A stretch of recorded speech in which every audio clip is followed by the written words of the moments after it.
саламатсыздар ма? Мен Ақтөбе қаласы Ақбөбек халықаралық мектебінің 7-ші сынып оқушысы Істілеу Асылзат. Менің зерттеу жұмысымның жетекшісі Дәулетова Гаухар Маратқызы. Менің ғылыми жобамның тақырыбы жергілікті жердің табиғатын меңгерудің маңызы. Географиялық алаңқай негізінде.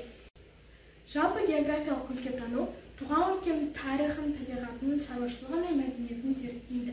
Өлкетанудың басты нысандарының бірі ауа райындағы өзгерістерді бақылау болып табылады.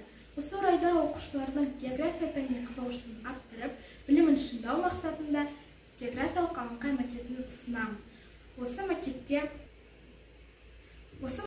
Осы макетте ауаның температурасын өлшейтін термометр, ауаның ылғалдылығын өлшейтін гигрометр, ауаның қысымын өлшейтін барометр, қардың мөлшерін өлшейтін қар өлшейтін рейка, жауын-шашын мөлшерін өлшейтін осадкометр, күн сәулесі бойынша сағатты анықтайтын күн сағаты, жел бағытын анықтайтын флюгер орналасқан.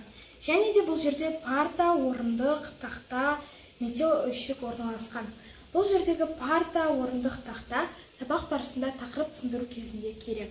Ал метеоүйшіктегі гигрометр, термометр, барометр әрдайым 2 метр биіктікте болуы қажет.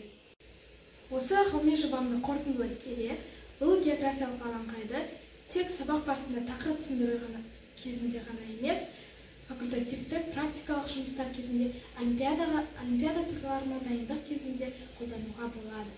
Жалпы бұл географиялық алаңқайдың маңызы зор.